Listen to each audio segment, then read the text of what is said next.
Assalamualaikum Sobat Jitu dimanapun Anda berada.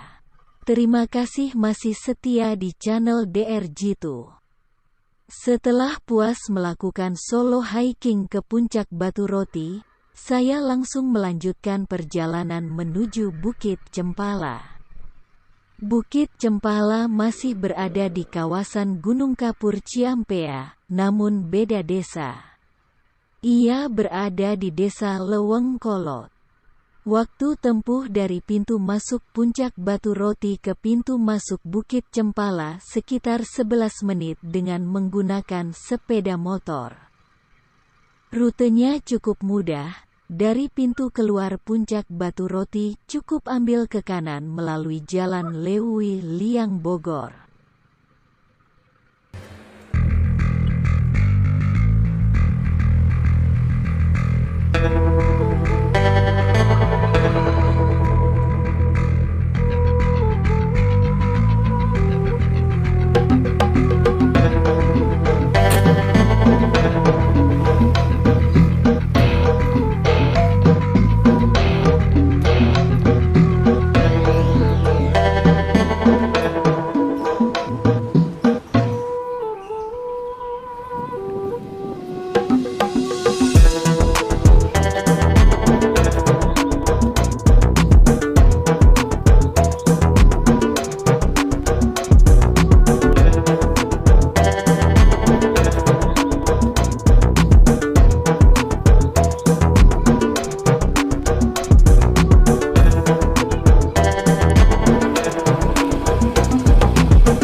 Setelah ketemu pertigaan Leweng Kolot, langsung belok kanan dan lurus terus hingga ketemu pos 1 atau pintu masuk Bukit Cempala.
Dan inilah ujung jalan untuk menuju pos 1 pintu masuk Bukit Cempala. Untuk mengetahui perjalanan hiking saya menuju Puncak Cempala, tunggu di video berikutnya ya.